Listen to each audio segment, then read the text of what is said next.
नमस्कार, मेरा नाम डॉक्टर विलियम जोन्स है।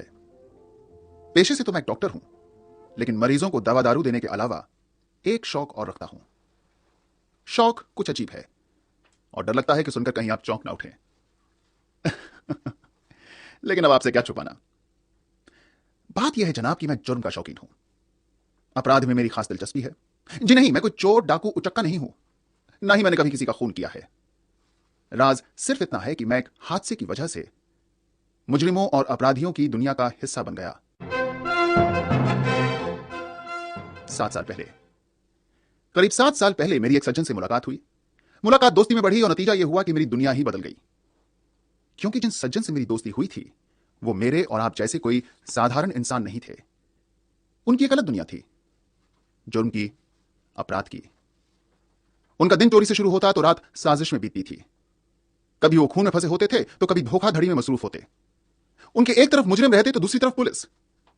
इन 7 सालों में मैं उनका साथी ही नहीं, हमराज और हमसफर भी बन गया था।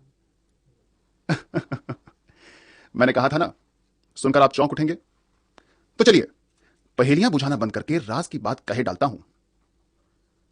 तो जनाब, वो सज्जन कोई और नहीं बल्कि देश के मशहूर जासूस डिटेक्टिव शर्मन ही थे। शर्मन साहब ने अपराध की दुनिया में कई पेचीदा जुर्मों की गुत्थियां सुलझाकर अपार सफलता हासिल की। उनके चुस्त दिमाग और तेज निगाहों ने कई चालाक मुजरिमों की साजिशों का पर्दाफाश किया।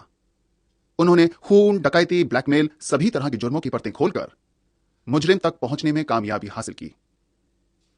दुनिया के शायद वो अकेले जासूस होंगे जिनका मुजरिमों और पुलिस दोनों ने लोहा माना है। तो आइए जनाब, मैं आपको डिटेक्टिव शर्मन के अपराध जगत में ले चलता हूं। मैंने अपने नोट्स में से शर्मन के कुछ महत्वपूर्ण केस इस श्रृंखला के लिए चुने हैं, और क्योंकि खून से बढ़कर कोई किस्सा नहीं हो सकता, तो आइए शुरुआत उसी से करते हैं। चलिए सोनापुर गांव, पुलिस के आमंत्रण पर शर्मन के साथ। सुबह सुबह ही खबर मिली। वायरलेस पर कांस्टेबल गुप्ता ने अर्जेंट मैसेज भेजा। उसने सिर्फ इतना कहा कि सोनापुर गांव के एक रईस सुमन आनंद का खून हो गया है। हादसा कल रात करीब 11 बजे हुआ। जान पड़ता है कि जैसे कातिल ने करीब 2 इंच की दूरी से रिवॉल्वर की गोलियां आनंद साहब के चेहरे में उड़ेल डाली हो। गुप्ता का कहना है कि जो सबूत उसे मिले हैं उससे लगता है कि मामला बहुत गंभीर है और पूरी जानकारी वो मेरे आने पर देगा। शर्मन साहब, मैंने सोचा अगर आप किसी और केस में मसरूफ ना हो तो आपको भी साथ ले चलूं। हो सकता है आपके होने से पुलिस की मदद हो जाए। शुक्रिया इंस्पेक्टर सक्रांत, पुलिस के लिए मैं हमेशा हाजिर हूं। लीजिए, वो आ गया फार्म हाउस और कांस्टेबल गुप्ता बाकायदा गेट पर हमारा इंतजार कर रहे हैं। सर, कल रात करीब 11 बजे मुझे फोन पर खबर मिली। फोन सुमन आनंद के दोस्त अशोक निगम का था। अशोक साहब उनके जिगरी दोस्त थे और उनका इस घर में अक्सर आना जाना लगा रहता था। उन्होंने मुझे खून के बारे में बताया और मैं तुरंत यहां चला आया। बहुत बुरी तरह मारा है सर, बहुत बुरी तरह। चेहरा एकदम टुकड़े टुकड़े हो गया है। आइए मैं आपको लाश दिखाता हूं और बाकी की कहानी आप अशोक साहब से ही सुन लीजिए, जैसी उन्होंने मुझे सुनाई थी। भाई, ये तो डिजाइनर फार्म हाउस है। उम्दा लैंडस्केपिंग, बंगले के चारों तरफ ये छोटी सी नहर और नहर पार करके घर में जाने के लिए ये खूबसूरत पुल, जिसे आप जब चाहे सीधा खड़ा भी कर सकते हैं। आइए मैं आपको अंदर ले चलता हूं। लीजिए सर, सुमन आनंद के मित्र अशोक निगम इसी तरफ आ रहे हैं। ये है mister Ashok Nigam, inspector Sakrant, detective Sherman और doctor Jones. Good day everyone. आइए ऊपर वारदात के कमरे में चलते हैं। सर, खून ऊपर सुमन आनंद के बेडरूम में हुआ है। हमें उनकी लाश बेड पर पड़ी हुई मिली। उनके शरीर पर रात का पहना ड्रेसिंग गाउन था, पैरों में चप्पल थी और छाती पर एक रिवॉल्वर रखी हुई थी। यह है वो कमरा, देखिए। लाश पर से कपड़ा हटाइए। चेहरा तहस नहस हो गया है। सब कुछ वैसे ही है जैसे पाया गया था, कुछ भी छुआ नहीं गया है। यह हुआ किस वक्त? 11 बजने से कुछ देर पहले। मैं अपने बेडरूम में बैठा हुआ था कि मैंने गोलियां चलने की आवाज सुनी। मैं दौड़कर यहां आया। मेरे ख्याल से मुझे यहां पहुंचने में 30 सेकंड से ज्यादा वक्त नहीं लगा होगा। दरवाजा खुला था? जी हां। बेचारा आनंद बिस्तर पर मरा पड़ा हुआ था। कमरे में और कोई नहीं था। इतने में मैंने मिसेस आनंद को सीढ़ियों पर आते हुए सुना। मैंने बाहर आकर उन्हें वापस अपने कमरे में भेज दिया ताकि वो आनंद का बिगड़ा चेहरा देखकर घबरा ना उठे। फिर मैंने नौकर रामू को बुलाया और हम दोनों वापस कमरे में आए। बाहर नहर का पुल रात को ऊपर कर दिया जाता है? जी हाँ, रोज शाम को 6 बजे रामू पुल को खड़ा कर देता है। कल मैंने उसे खुद इसमें मदद की। जी साहिब। वो कातिल निकलकर भागा कैसे? कहीं आनंद साहब ने आत्महत्या तो नहीं की? हमने भी पहले ये सोचा सर, लेकिन ये देखिए, खिड़की पर जूतों के निशान, खून में रंगे हुए। खूनी यहां से निकल कर गया है। तुम्हारा मतलब वो नहर पैदल पार करके गया? बिल्कुल सर, नहर कहीं भी 3 फुट से गहरी नहीं है। लेकिन अशोक साहब, अगर आप खून होने के आधे मिनट में यहां पहुंच गए थे तो उस वक्त कातिल नहर में ही होगा। जी इंस्पेक्टर, लेकिन खिड़की पर पर्दा पड़ा हुआ था और उस वक्त मुझे बाहर झांकने का ख्याल ही नहीं आया। तो इसका मतलब कातिल 6 बजने से पहले पुल पार करके अंदर आया और इस कमरे में छुपा रहा। रात करीब 11 बजे जब आनंद साहब अंदर आए तो उसने उन पर गोली चलाई। उनके बदन पर अपनी रिवॉल्वर छोड़ खिड़की के रास्ते भाग गया। जाने से पहले कार्ड भी छोड़ गया है। कार्ड? जी, सिराने पर पिन से टंगा हुआ। कार्ड पर बिच्छू का निशान, इसका मतलब? कुछ मालूम नहीं इंस्पेक्टर, लेकिन ऐसा ही एक निशान आनंद साहब की कलाई पर मैं अक्सर देख चुका हूं। क्या आनंद साहब किसी सीक्रेट सोसाइटी के मेंबर तो नहीं थे? मुझे इस बारे में कोई जानकारी नहीं। मेरी उनसे दोस्ती पिछले 5 सालों में रही है, जब से वो इस गांव में आए। उससे पहले की उनकी जिंदगी के बारे में न उन्होंने कभी कुछ कहा था, न मैंने कुछ पूछा था। मैंने भी कई बार बिच्छू का निशान मालिक की कलाई पर देखा है, लेकिन कभी पूछने की हिम्मत नहीं की। अरे, वो साहब की सोने की अंगूठी ले गया है, उनकी शादी की अंगूठी। क्या? जी साहब, वो अपनी शादी की अंगूठी बीच वाली उंगली में पहनते थे और उसके ऊपर ये चांदी की अंगूठी। हाँ, ये चांदी की अंगूठी तो वैसे ही है, लेकिन उसके नीचे वाली सोने की अंगूठी गायब है। तुम्हारा मतलब वो सोने की अंगूठी इस दूसरे अंगूठी के नीचे पहनते थे? जी, हमेशा। इसका मतलब कातिल ने पहले चांदी की अंगूठी निकाली, फिर सोने वाली निकालकर अपनी जेब में डाली और चांदी की अंगूठी वापस उंगली पर चढ़ाई। मेरे पूरे करियर में ऐसा अजीब काम किसी खूनी ने नहीं किया। शर्मन साहब, आप कुछ पूछना चाहेंगे? जी हाँ, अशोक साहब से हम बाद में बातचीत करेंगे। पहले रामू से 2 बातें हो जाएं। Good day mister Ashok. Ramu, तुम कब से आनंद साहब के यहाँ काम कर रहे हो? जी, पिछले 5 सालों से, जब से उन्होंने ये कोठी ली। कल रात जब खून हुआ तो तुम गोली चलने की आवाज सुनकर इधर आए? नहीं साहब, मेरा कमरा पीछे है और वहां से इधर की आवाज सुनाई नहीं देती। मैं तो सोने की तैयारी कर रहा था कि अशोक साहब ने आकर मुझे ये बुरी खबर सुनाई। अशोक साहब आनंद साहब के पुराने दोस्त हैं? जी साहब, बहुत अच्छी दोस्ती थी उनकी। अशोक साहब अक्सर यहाँ आकर कुछ दिन रहते थे। आनंद साहब और उनकी पत्नी के साथ ताश खेला करते थे। रामू, जरा यहाँ लाश के करीब आओ। आनंद साहब की दाढ़ पर यह छोटा सा प्लास्टर लगा हुआ है, क्या पहले तुमने देखा था? जी साहब, कल सुबह दाढ़ी बनाते समय उन्हें यह कट लग गया था। क्या उनके बर्ताव में कुछ खास बात महसूस हुई? जी, वो परसों दिन में मार्केट गए थे और तभी से कुछ परेशान लग रहे थे। तो इसका मतलब उन्हें किसी बुरी घटना का अंदेशा था। हो सकता है कि किसी सीक्रेट सोसाइटी, जिसका चिन्ह बिच्छू है, के मेंबर रहे हों। उस सोसाइटी का कोई दुश्मन यहां आता है, उनका कत्ल करके सोसाइटी का कार्ड यहां छोड़ जाता है। जब अखबार में खून के साथ पाए गए कार्ड के बारे में छपेगा तो सोसाइटी वालों को पता चल जाएगा कि बदला ले लिया गया है। बिल्कुल। लेकिन वो साथ में अंगूठी भी ले गया, ऐसा क्यों? यही बात समझ में नहीं आती। अरे, ये टेबल के नीचे क्या है? डंबल साहब, मालिक इनसे वर्जिश करते थे। डंबल? लेकिन एक ही डंबल क्यों? मालूम नहीं साहब, मैंने तो हमेशा मालिक को 2 डंबल ही इस्तेमाल करते देखा है। सर, बाहर खूनी की साइकिल पड़ी मिली है, झाड़ियों में छुपाई गई थी। चलो चलकर देखते हैं। वो देखिए सर, वो रही साइकिल। अगर सरकार साइकिलें भी रजिस्टर करने लगे तो पुलिस को मुजरिमों तक पहुंचने में कितनी मदद मिले। लेकिन अचरज की बात है कि वो साइकिल पीछे छोड़कर क्यों गया, और बिना साइकिल के वो रफू चक्कर हुआ कैसे? शर्मन साहब, मामला और भी बिगड़ता जा रहा है। संक्रांत भाई, मुझे तो लगता है कि मामला सुलझता जा रहा है।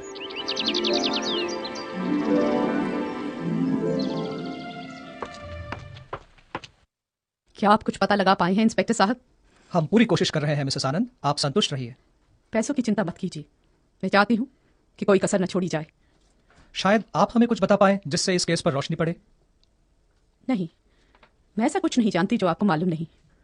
जब मैंने रात को गोली चलने की आवाज़ सुनी तो मैं दौड़ी आई, लेकिन अशोक ने मुझे वापस भेज दिया ताकि मैं उन्हें उस हालत में ना देख सकूं। अपने मरहूम शौहर को आप कब से जानती थी? करीब 5 साल पहले से, जब हमारी शादी हुई। इससे पहले वो बिहार में थे, जहां उनकी पहली पत्नी का देहांत हो गया था। क्या आपने ऐसा कुछ सुना था जो बिहार में हुआ हो और जिससे आपके पति को खतरा हो? हाँ, मुझे हमेशा लगता था कि उनके सर पर कोई अनजान खतरा है, लेकिन वो कभी इस बारे में मुझसे बात नहीं करते थे। शायद इसलिए कि मैं फिक्र करने लगूंगी। फिर आपको इस अनजान खतरे का एहसास कैसे हुआ? दुनिया में ऐसा कोई पति है जो कोई राज अपनी पत्नी से छुपा सके, खासकर वो जो उसे प्रेम करती हो। मुझे एहसास हुआ उनकी अपनी पुरानी जिंदगी की बातें छुपाने से। मुझे एहसास हुआ उनकी सावधानी बरतने की आदत से। मुझे एहसास हुआ उनके होंठों से अचानक निकले कुछ शब्दों से। मुझे एहसास हुआ अजनबियों को उनके अजीब तरीके से देखने से। मुझे यकीन था कि कोई ताकतवर दुश्मन उनके पीछे पड़े हैं और वो हमेशा किसी अनजान खतरे से जूझने को होशियार रहते थे। वो अल्फाज जो उनके मुंह से निकले, क्या आपको याद है? मौत की घाटी, वो कहते थे। मैं मौत की घाटी से निकल कर आया हूं, लेकिन लगता है कि वो अब भी मेरे चारों ओर मंडरा रही है। मैं कुछ पूछती थी तो उनका चेहरा पत्थर हो जाता था। वो कहते थे, जो भी हो, उस घाटी की छाया तुम पर नहीं पड़ने दूंगा। एक आखिरी सवाल, जब आपकी शादी हुई तो उससे पहले आप दोनों में प्रेम हुआ? जी हाँ, प्रेम हुआ, हमेशा होता है। उस वक्त आपका कोई और प्रेमी तो नहीं था? नहीं, मैं किसी बंधन में नहीं थी। आपके पति की वेडिंग रिंग गायब है, खून का इस बात से कोई रिश्ता हो सकता है? मुझे खुद समझ में नहीं आ रहा है, बहुत अजीब बात है। बहुत बहुत शुक्रिया मिसेस आनंद, कृपया जरा रामू को अंदर भेज देंगी? जी। खूबसूरत औरत है, बहुत सुंदर, और हमारे अशोक साहब भी कम आकर्षक नहीं है। शादी की अंगूठी गायब होने का कारण सोचता हूं तो लगता है जी कोई सेवा मालिक। रामू, कल रात अशोक साहब ने पाँवों में क्या पहना हुआ था? जी उनके काले जूते साहब। वो इस वक्त कहाँ हैं? जी बाथरूम में है। उनके और मेरे जूतों के तलवों में खून लग गया था, इसलिए धोने छोड़ाया था। वो जूते लेके वारदात के कमरे में पहुंचो। जी। ये लीजिए साहब, आनंद साहब के जूते। यहाँ खिड़की के पास ले आओ। शुक्रिया रामू। अब मैं इन जूतों को खिड़की पर ये खून के लगे निशानों पर आहिस्ता से रखता हूं। शर्मन साहब, ये तो बराबर मैच करते हैं। तो अशोक साहब ने जानबूझकर ये निशान खिड़की पर लगाए, पुलिस को गुमराह करने के लिए। अरे ये क्या, बाहर लॉन में देखिए, श्रीमती आनंद अशोक निगम के साथ खुशी खुशी बात करते हुए। विश्वास नहीं होता। झूठ, एकदम झूठ। अशोक साहब की कहानी में कुछ सच्चाई नहीं, और चूंकि श्रीमती आनंद भी वही कहानी दोहरा रही हैं, इसका मतलब वो भी झूठ बोल रही हैं। यानी दोनों इस खेल में मिले हुए हैं और कोई षड्यंत्र रच रहे हैं। झूठ? ये तुम कैसे कह सकते हो शर्मन, सिर्फ उन दोनों को इकट्ठा देखकर? सिर्फ उन दोनों को इकट्ठा देखकर ही नहीं, हालांकि वो बहुत ही कठोर दिल औरत होगी जो अपने पति की मौत के समय उससे दूर रह पाती है और अगले ही दिन उनके दोस्त के साथ हंसती खेलती पाई जाती है, बल्कि इस बात से कि उनकी कहानी में वक्त का अंदाजा एकदम गलत है। मैं ये मानने के लिए हरगिज तैयार नहीं कि कातिल ने गोली चलाने के बाद 30 सेकंड में अशोक साहब के वहां पहुंचने से पहले मृत शरीर की उंगली से 2 अंगूठियां निकाली हो, फिर एक वापस पहनाई हो, सिरहाने पर अपनी सोसाइटी का कार्ड एक पिन के द्वारा लगाया हो और वहां से रफू चक्कर हो गया हो। और जब हम देख चुके हैं कि खिड़की पर जूते के निशान अशोक निगम ने खुद लगाए हैं, तो यह साफ हो जाता है कि उनकी कहानी हकीकत नहीं बल्कि एक षड्यंत्र है। तो तुम्हारा मतलब खून 11 बजे नहीं, जैसा कि अशोक का कहना है, बल्कि उससे पहले हुआ? बिल्कुल। और खून होने से नौकर रामू को जगाने तक क्या हुआ, यह सिर्फ अशोक और श्रीमती आनंद जानते हैं। वो दोनों इस खेल में साथी हैं। लेकिन एक बात अजीब है, अगर वो एक अवैध प्रेम के बंधन में हैं, तो वो मृत आनंद की शादी की अंगूठी निकालकर इस बात की ओर इशारा क्यों करेंगे? दूसरे, उन्हें इस बात का यकीन कैसे था कि गोली की आवाज सुनकर नौकर दौड़ा चला नहीं आएगा? तीसरे, जो झाड़ियों में साइकिल पड़ी मिली है वो किसकी है? सर केस सॉल्व हो गया सर। अशोक निगम आनंद साहब के कातिल नहीं है। खून बाहर के किसी आदमी ने ही किया है, क्योंकि हमें पता चला है कि वो साइकिल जो झाड़ियों में मिली थी एक बिहारी आदमी की है, जो 2 दिन से होटल सुल्तान में रह रहा था। उसे कल दिन में पास वाले चाय वाले ने भी इस घर के आसपास देखा है। होटल के मालिक और चाय वाला दोनों ने वो साइकिल पहचान ली है। हो ना हो आनंद साहब का कातिल वही है, और उसका मकसद पुरानी दुश्मनी है। उस आदमी का हुलिया? जी साहब, उम्र करीब 50 साल, भूरे बालों मूछे, कद 5 फुट 9 इंच, खूंखार चेहरा। मैंने वायरलेस पर सभी कांस्टेबल्स को इन्फॉर्म कर दिया है। खूंखार चेहरे के अलावा सारा विवरण मरहूम आनंद से मेल खाता है। वो भी 50 साल के थे, कद 5 फुट और 9 इंच था, और भूरे बाल व मूछें थी। खैर, और कुछ? जी, नीली पतलून और पीली कमीज पहने हुए था। होटल के स्टाफ का कहना है कि उसकी बोलचाल से इस बात का कोई शक नहीं कि वह बिहार से था। वेरी गुड गुप्ता, अब तुम्हें एक लापता चीज का पता और लगाना है। Yes sir. आनंद साहब का एक डंबल गायब था, उसका क्या हुआ? Dumbbell sir? हाँ इंस्पेक्टर, मेरे दिमाग में इस केस की गुत्थियां सुलझती जा रही हैं। सिर्फ इस डंबल का पता लगाना है जिस पर इस केस का दारोमदार है। आप इजाजत दें तो एक खेल खेलें? जैसा आप ठीक समझे। तो आइए मेरे साथ बाहर लॉन में जरा अशोक निगम से बातचीत हो जाए। अशोक जी, अच्छा हुआ आप मिल गए, हम लोग आपसे ही मिलने जा रहे थे। हाँ जी, कहिए। अशोक जी, हमें म्युनिसिपैलिटी वालों से नोटिस मिला है कि आपके फार्म हाउस की नहर का पानी बहुत गंदा हो गया है। इससे बीमारी फैलने का खतरा है, इसलिए कल सुबह उनके आदमी आकर नहर का पानी खाली कर देंगे। आपको आपत्ति तो नहीं? नहीं, हमें कोई इतराज नहीं। शर्मन साहब, नाटकबाजी में आपका मुकाबला नहीं। अब और कितना इंतजार करना पड़ेगा? 2 घंटे तो हो गए हमें रात की ठंड में यहाँ लान में ठिठुरते हुए। जासूसी में अगर कुछ नाटक ना हो तो इस काम का मजा ही क्या। रही बात इंतजार की, तो मैं इतना कह सकता हूं कि अगर मुजरिम अपनी कार्यवाही रेलवे टाइम टेबल की तरह सुनियमित रखने लगे तो हमें और आपको कितनी सुविधा होगी। लो, अब और इंतजार नहीं। वो देखो, आहिस्ता से दरवाजा खुल रहा है, भीतर से रोशनी दिख रही है, और एक आदमी की रूपरेखा बाहर आती हुई टॉर्च की रोशनी में राह टटोलते हुए नहर की तरफ जाती हुई। अरे, ये तो हमारे जाने पहचाने अशोक निगम है। लेकिन ये क्या? रात के इस वक्त में फिशिंग रॉड से नहर में मछली पकड़ने की क्या सोची? लगता है उन्हें कुछ मिल गया है पानी में और रॉड के हुक से उन्होंने बाहर निकाल लिया है। ये है क्या? कपड़े का थैला? अब इंस्पेक्टर दबोच लो। बच के कहाँ जा सकते हैं मिस्टर अशोक? और ये जो थैला आपने पानी से निकाला है मेरे हवाले कर दीजिए। आइए अशोक साहब, बाकी बातें अंदर करते हैं, बाहर बहुत सर्दी है।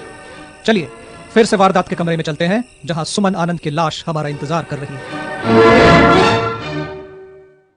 मैंने कहा था ना इंस्पेक्टर, इस केस का दारोमदार उस लापता डंबेल पर टिका है। क्योंकि अगर कोई भारी वस्तु गायब हो और पास में पानी मौजूद हो तो यह पूछना मुश्किल नहीं कि उस वजनी चीज से पानी में कुछ डुबाया गया है। लेकिन वो क्या डुबाया गया है और किसने डुबाया है, यह पता लगाने के लिए मुझे यह नाटक खेलना पड़ा। नहर खाली करने की धमकी देने से हुआ यह कि जिसने भी वो वस्तु पानी में डुबाई थी वो रात के अंधेरे में उसे निकालने जरूर आएगा। इंस्पेक्टर, अब इस बंडल को खोला जाए तो जिस राज की हमें तलाश थी वो सामने आ जाएगा। अगर मेरा अंदाजा सही है तो इसमें आपको एक पीली कमीज और एक नीली पतलून मिलेगी। आपका कहना सही निकला शर्मन साहब, वाकई ही इसमें पीली कमीज और एक नीली पतलून निकली। अशोक साहब, आपका खेल खत्म। अब जो कहना है कह दीजिए। आप जब इतना सब जानते हैं शर्मन साहब तो बाकी भी बता दीजिए। अगर जरूरत पड़ी तो जरूर बताऊंगा, लेकिन मेरी इच्छा है कि अपना राज आप खुद ही बताएं। अगर यहाँ कोई राज है तो वो मेरा नहीं है और वो मेरे मुंह से नहीं निकलेगा। अगर आपकी यही मर्जी है तो हमें आपको तुरंत गिरफ्तारी में लेना पड़ेगा। आप जो चाहे कर सकते हैं। बस, तुम बहुत कुछ अपने सर ले चुके हो अशोक, बहुत कुछ। आगे इसका जो भी बने, तुमने अपना फर्ज निभा दिया है।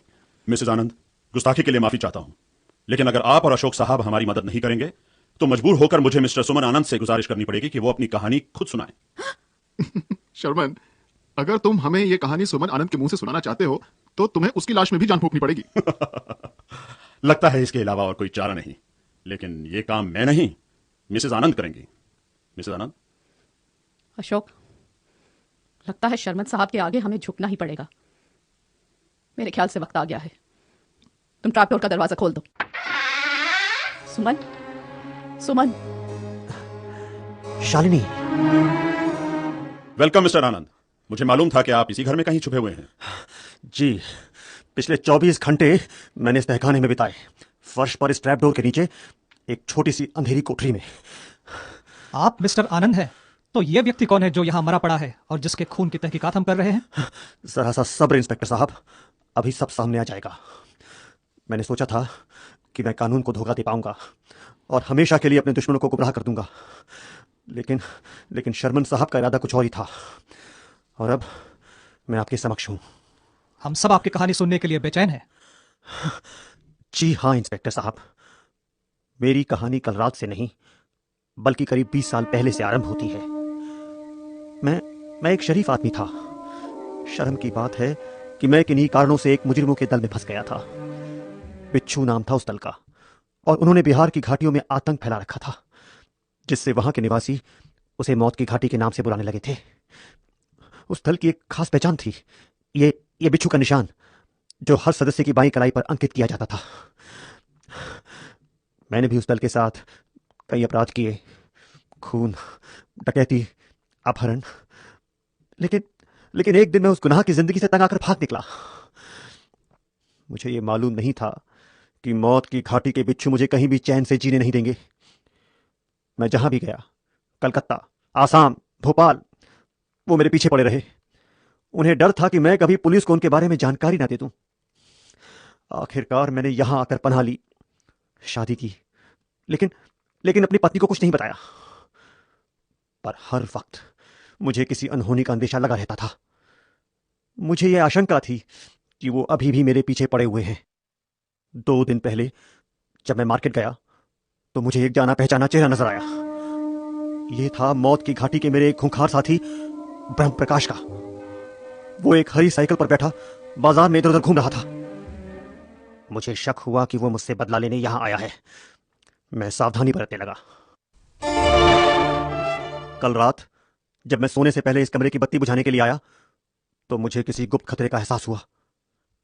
इतने में मैंने पर्दे के पीछे खड़े एक आदमी के पैर देखे। एक पल के लिए तो मेरे हाथ पांव सुन्न हो गए। इससे पहले कि मैं कुछ सोचता, पर्दे के पीछे से मैंने ब्रह्म प्रकाश को बेरी ओर लपकते देखा। उसके हाथ में खंजर और आंखों में खून। मैं दुबका और ब्रह्म प्रकाश पीछे टेबल लैंप पर जा गिरा। उसका खंजर उसके हाथ से छूट गया। मैंने उसे दबोचने की कोशिश की, लेकिन उसने अपनी रिवॉल्वर निकाल ली थी। मैंने उससे रिवॉल्वर छीनने की कोशिश की, हाथापाई में रिवॉल्वर चल गई और गोली सीधा उसके चेहरे में घुस गई, इतने जोर से कि वो क्षण भर में ढेर हो गया। उसका चेहरा एकदम बिगड़ चुका था। मैं सोच ही रहा था कि आगे क्या करूं कि अशोक और मेरी बीवी दौड़ते हुए कमरे में पहुंच गए। उन्होंने ब्रह्म प्रकाश का मरा हुआ शरीर देखा तो उन्हें कुछ समझ में नहीं आया। मैंने जल्दी से उन्हें समझाया कि मामला क्या है। इतने में मुझे एक जबरदस्त आइडिया आया, इतना जबरदस्त कि अपने दिमाग की काबिलियत पर मुझे खुद बहुत खुशी हुई।